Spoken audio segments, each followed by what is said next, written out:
நம்ம இன்றைக்கி ஒரு சுவையான அருமையான சுரக்காய் சட்னி எப்படி பண்ணுறதுன்னு பார்க்கலாம். இப்போது நான் ஒரு கடாய் எடுத்துக்கிட்டேன். கடாய் நல்லா காயட்டும்.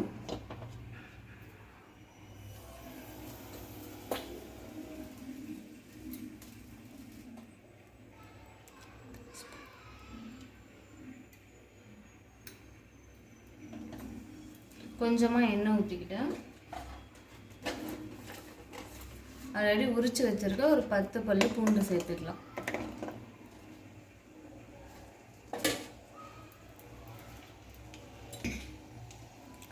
சேர்த்துட்டு நல்லா கிண்டி விடலாம். கூடவே கொஞ்சம் போல் கடலைப்பருப்பு, கொஞ்சம் உளுந்தம்பருப்பு சேர்த்து நல்லா கிண்டிக்கலாம்.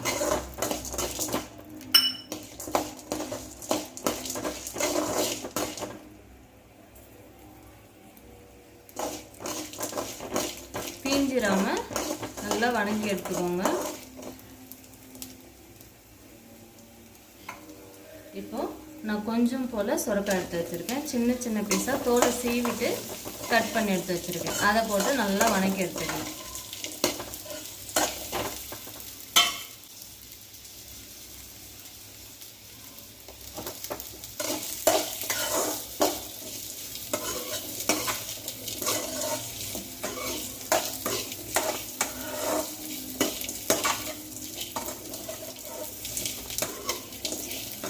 நல்லா வணக்கி எடுத்துக்கோங்க.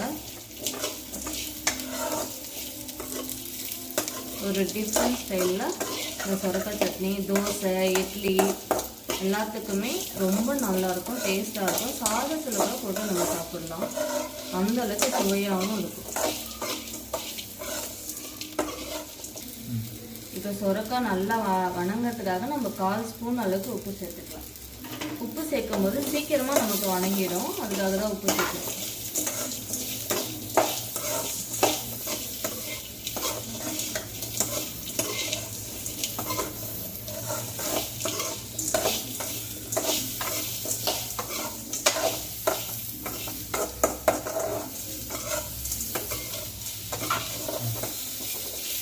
அடுத்து 2 காஞ்ச மிளகாய் எடுத்திருக்கேன். அதை நம்ம கிள்ளி போட்டுக்கலாம்.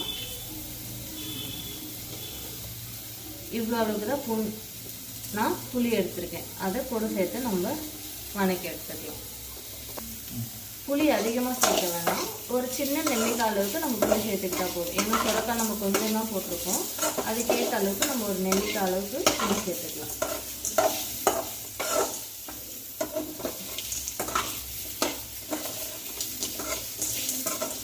எண்ணெயிலே நல்லா வணக்கி விட்டுக்கலாம்.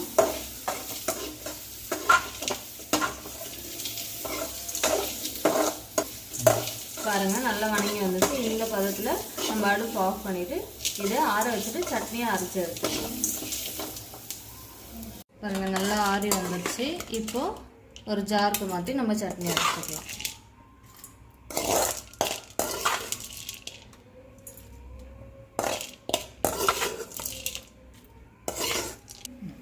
பாருங்கள் ஃப்ரெண்ட்ஸ், சட்னி நம்ம அரைச்சி எடுத்துக்கிச்சோம். இந்த அளவுக்கு நம்ம அரைச்சி எடுத்துக்கலாம். ரொம்ப ஃபைன் பேஸ்ட்டாகவும் இல்லாமல் ரொம்ப கருகருப்பாகவும் இல்லாமல் இந்த மாதிரி அரைச்சி எடுத்துக்கலாம். இப்போ நம்ம தாளிச்சிக்கலாம். எடுத்துக்கலாம். ஸ்டவ் ஆன் பண்ணிவிட்டு கடாயை வச்சுக்கலாம்.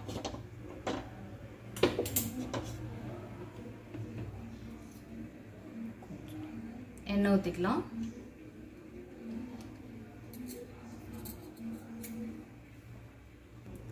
கடுகு சேர்த்துக்கலாம்.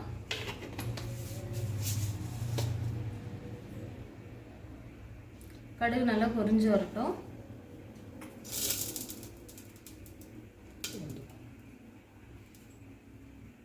இப்போ உளுந்து சேர்த்துக்கலாம்.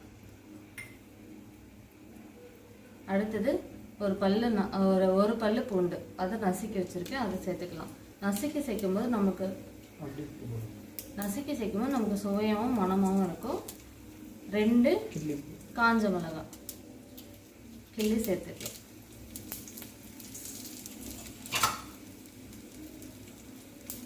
இப்போ அரைச்சி வச்சுருக்க சட்னி.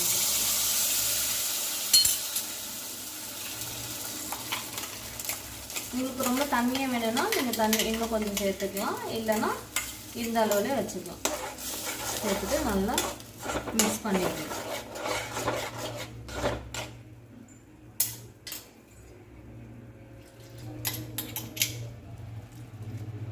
நான் மிக்சியை மட்டும் கொஞ்சம் போல் வாஷ் பண்ணி சேர்த்துருக்கேன், அதில் இருந்த மட்டும்.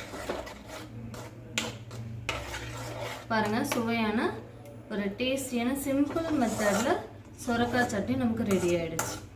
இது போல் நீங்களும் செஞ்சு பார்த்துட்டு சப்ஸ்கிரைப் பண்ணுங்கள், ஷேர் பண்ணுங்கள், கமெண்ட் பண்ணுங்கள். செஞ்சு பார்த்துட்டு டேஸ்ட் எப்படி இருக்குன்னு கமெண்ட் பண்ணுங்கள். தேங்க்யூ.